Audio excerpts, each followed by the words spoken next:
અમરેલીના જસવંતગઢ ગામમાં થયેલ વૃદ્ધાની હત્યાનો ભેદ ઉકેલાયો। સગા જમાએ જ ગળું કાપી સાસુની હત્યા। નયન તુલજાશંકર જોશી ઉંમર વર્ષ 34 નામના સગ્ગી સાસુની કરી હત્યા। જાણકારી પ્રમાણે હત્યારો જમાઈ હત્યા બાદ સ્મશાન યાત્રામાં પણ જોડાયો તેમજ કોઈને શંકા પણ ન જાય તે પ્રમાણે બેસણામાં પણ ઉપસ્થિત રહ્યો। નાયબ મામલતદારની માતા પ્રભાબેન તેરૈયાની હત્યા અંગે થયો ચોંકાવનારો ખુલાસો। જનુની જમાઈ નઈને સાસુનું ગળું 90% કાપી નાખ્યું। પોતાના ઘર સંસારમાં સાસુ આગ લગાડતી હોવાની શંકાના આધારે કર્યું સાસુનું મર્ડર। પત્ની સાથે બનાવમાં સાસુ જવાબદાર હોવાનું માનતો અમરેલી પોલીસની અલગ અલગ ટીમોમાં 200 પોલીસ કર્મચારીઓ જોડાયા ઇન્વેસ્ટિગેશનમાં। અંતે સીસીટીવી અને ખાનગી તપાસ બાદ પકડાયો હત્યારો જમાઈ। રિપોર્ટર બિપિન રાઠોડ, જિલ્લા બ્યુરો ચીફ, અમરેલી। ગઈ તારીખ 28/11/2024ના રોજ જસવંતગઢ ગામે એક મહિલા જેમનું નામ પ્રભાબેન ભાનુશંકર તરૈયા, એમની બહુ ક્રૂર રીતે હત્યા કરવામાં આવી હતી।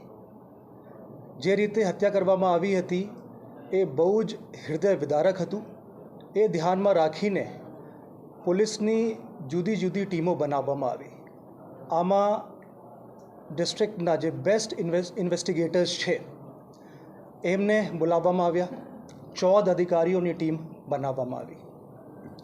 લગભગ 200 જેટલા માણસો આ ગુનાના કામ ઉપર લગાડવામાં આવ્યા, કેમ કે શરૂઆતમાં કોઈ ક્લુ આમાં મળતું ન હતું।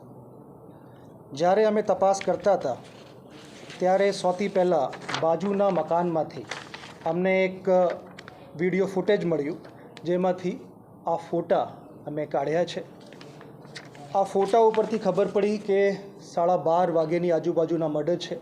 આ વ્યક્તિ છે જે હેડ ઉપર એ ટોપા પહેરીને અને મોઢા ઉપર સ્કાર્ફ બાંધીને આવે છે અને સ્વેટર જેવું પહેરેલું છે। તો બપોરના સમયે કોઈ એવા પરિધાન પહેરતા નથી। એ ધ્યાનમાં રાખીને આ વ્યક્તિ શંકાના દાયરામાં હતો। પછી એ જે બાઇક હતી, બાઇકની તપાસ કરવામાં આવી તો આ બાઇક સ્પ્લેન્ડર પ્રો 2014 મોડેલ, એ બાઇકના જે પ્રકાર હતું એના ઉપરથી આ ખબર પડી।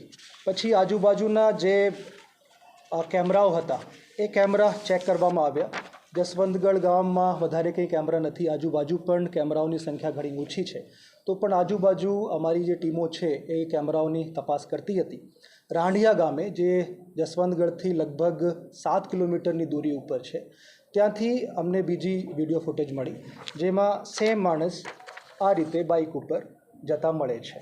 પછી તમે લેફ્ટ સાઈડમાં જોઈ શકો છો, આમાં એક થેલા પણ છે અને થેલા ટિલ્ટ થયેલું છે। તો અમારા જે શક હતું એ વધારે મજબૂત થયો, કેમ કે આમાં કોઈ હથિયાર છે અને લેફ્ટ સાઈડ આ જે થેલો છે એ ટિલ્ટ થતા જોવા મળે છે। તમે આ બાઇકની તપાસ કરતા હતા। અમે સીસીટીવીની આગળ પણ તપાસ કરી તો કુકાવાવ સુધી અમે પહોંચી ગયા હતા આ બાઇકની તપાસ કરતાં।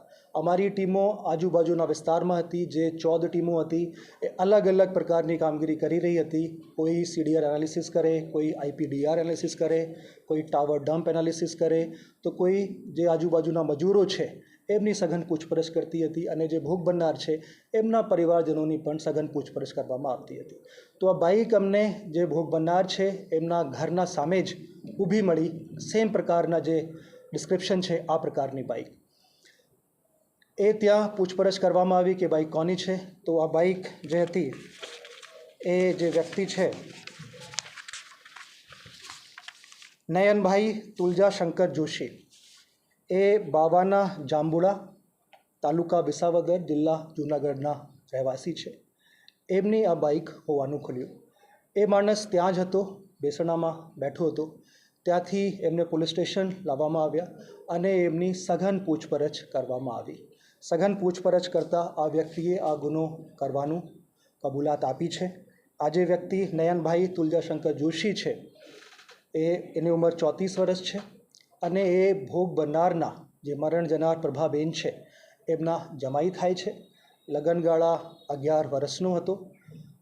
જે મારવાનું કારણ ખુલ્યું, આમાં જે એમના પત્ની હતા એમની સાથે એમનો ઝઘડો સતત ચાલતું હતું અને ઘણી વખત ભૂતકાળમાં 11 વર્ષ દરમિયાન પોતાના પિયરમાં ઘણી વખત એમના પત્ની આવ્યા છે અને એમને જે આરોપી છે એવું લાગતું હતું કે આ વખતે પણ ઝઘડો ચાલે છે, એમના ઘરમાં જનેઉનો પ્રસંગ હતો, આમાં પણ ઝઘડો ચાલતો હતો અને એમને લાગતું હતું કે હવે મારી જે વાઈફ છે ફરીથી એમના જે પિયર છે ત્યાં જતી રહેશે અને આવશે નહીં, અને જે એમના મધર ઇન લો છે, જે ભોગ બનનાર છે, એ એમના વાઈફને સપોર્ટ કરી રહ્યા છે, એ એમના દિમાગમાં હતું. એ ધ્યાનમાં રાખીને તે દિવસે પૂરી પ્લાનિંગ સાથે એ વ્યક્તિ આવ્યો છે, એક ધારીઓ લઈને અને મોઢા ઉપર સ્કાર્ફ બાંધીને, માથા ઉપર ટોપી પહેરીને, અને એ રીતે ફૂલ પ્લાનિંગ સાથે આવીને આ આરોપીએ આ ઘટનાને અંજામ આપ્યું છે.